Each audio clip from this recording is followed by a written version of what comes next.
Over the past 10 years, I've been researching the way people organize and visualize information. And I've noticed an interesting shift. For a long period of time, we believed in a natural ranking order in the world around us, also known as the great chain of being, or scala natura in Latin. A top-down structure that normally starts with God at the very top, followed by angels, noblemen, common people, animals, and so on.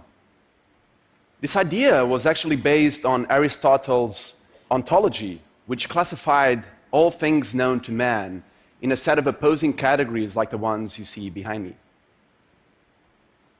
But over time, interestingly enough, this concept adopted the branching schema of a tree in what became known as the Porphyrian tree, also considered to be the oldest tree of knowledge.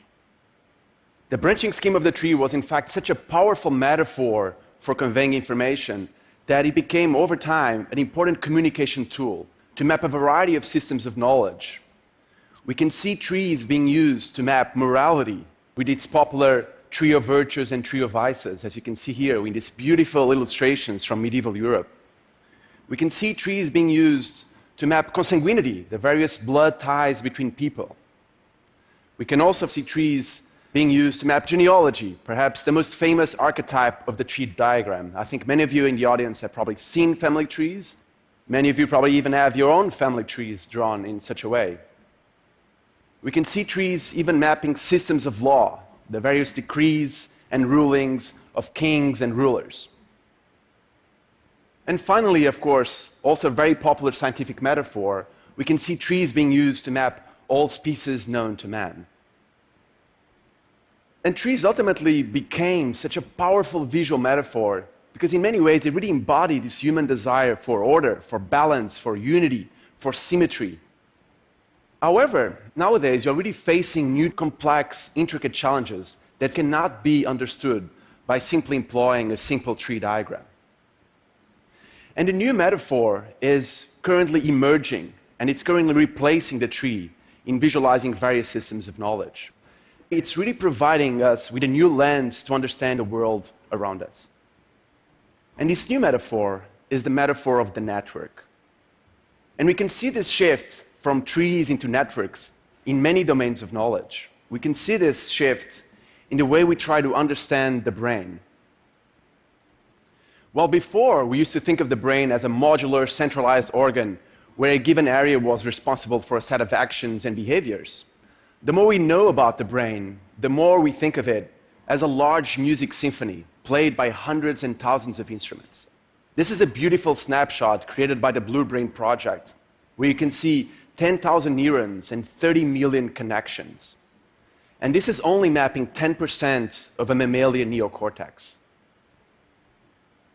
We can also see this shift in the way we try to conceive human knowledge. These are some remarkable trees of knowledge, or trees of science, by Spanish scholar Ramon Llull.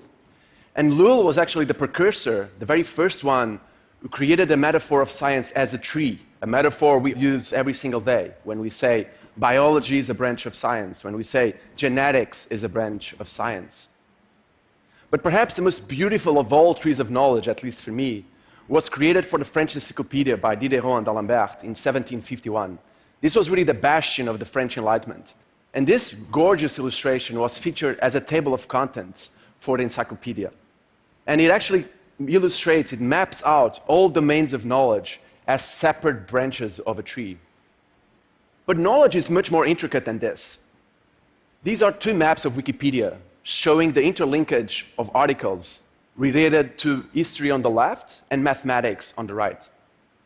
And I think by looking at these maps and the other ones that have been created of Wikipedia, arguably one of the largest rhizomatic structures ever created by man, we can really understand how human knowledge is much more intricate and interdependent, just like a network.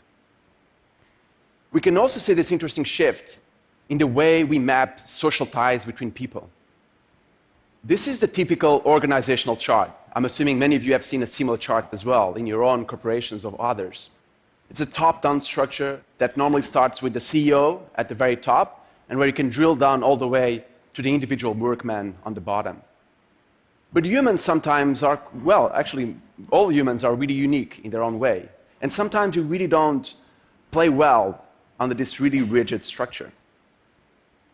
I think the internet is really changing this paradigm quite a lot. This is a fantastic map of online social collaboration between Perl developers. And Perl is a famous programming language. And here you can see how different programmers are actually exchanging files and working together on a given project. And here you can notice that this is a completely decentralized process. There's no leader in this organization. It's a network. We can also see this interesting shift when we look at terrorism. One of the main challenges of understanding terrorism nowadays is that we are dealing with decentralized, independent cells, where there's no leader leading the whole process. And here you can actually see how visualization is being used. The diagram that you see behind me is showing all the terrorists involved in the Madrid attack in 2004.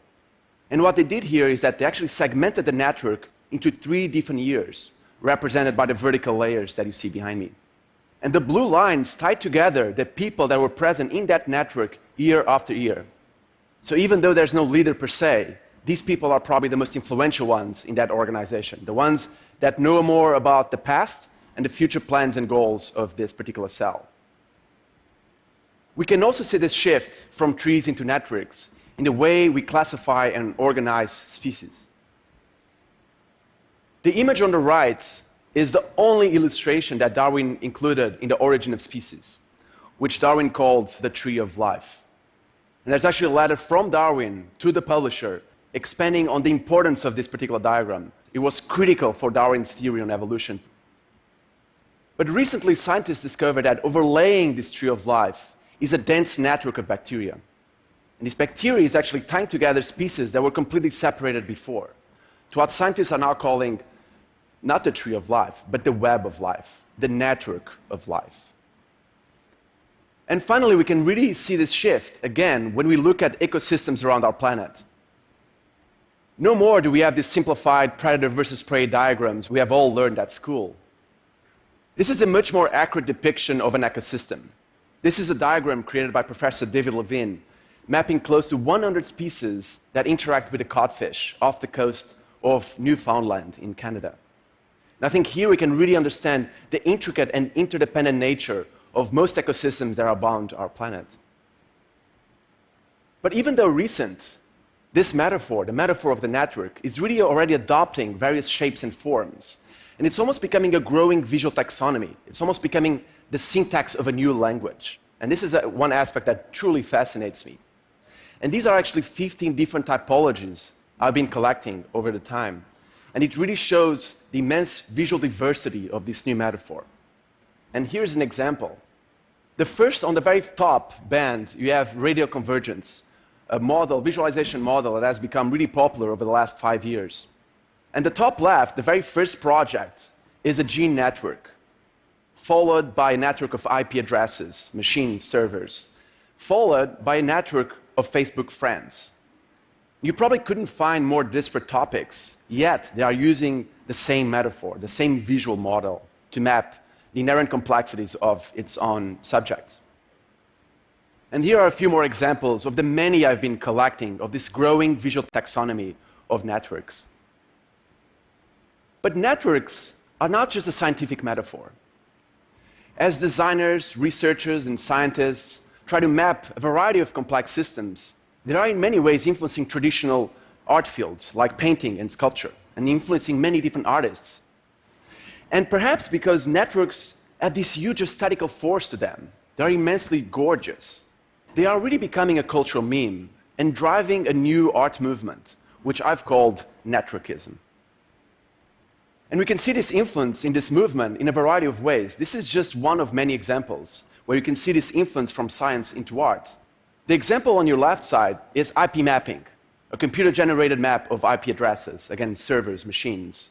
And on your right side, you have transient structures and unstable networks by Sharon Malloy, using all and animal on canvas. And here are a few more paintings by Sharon Malloy, some gorgeous, intricate paintings. And here's another example of that interesting cross-pollination between science and art. On your left side, you have Operation Smile. It is a computer-generated map of a social network. And on your right side, you have Field 4 by Emma McNally, using only graphite on paper. Emma McNally is one of the main leaders of this movement, and she creates these striking imaginary landscapes where you can really notice the influence from traditional network visualization.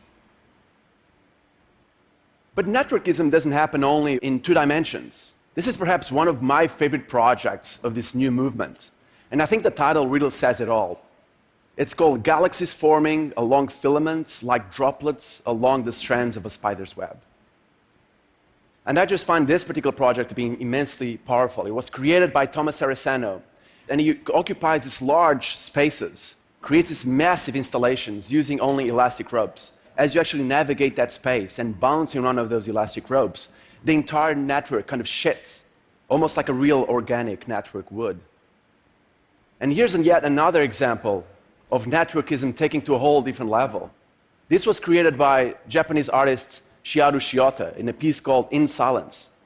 And Shiharu, like Thomas Aressano, fills these rooms with this dense network, this dense web of elastic ropes and black woolen thread, sometimes including objects, as you can see here, sometimes even including people in many of her installations. But networks are also not just a new trend, and it's too easy for us to dismiss it as such. Networks really embody notions of decentralization, of interconnectedness, of interdependence. And this new way of thinking is critical for us to solve many of the complex problems we are facing nowadays, from decoding the human brain to understanding the vast universe out there. On your left side, you have a snapshot of a neural network of a mouse, very similar to our own at this particular scale. And on your right side, you have the Millennium Simulation. It was the largest and most realistic simulation of the growth of cosmic structure. It was able to recreate the history of 20 million galaxies in approximately 25 terabytes of output. And coincidentally or not, I just find this particular comparison between the smallest scale of knowledge, the brain, and the largest scale of knowledge, the universe itself, to be really, really quite striking and fascinating. Because as Bruce Mao once said, when everything is connected to everything else, for better or worse, everything matters. Thank you so much.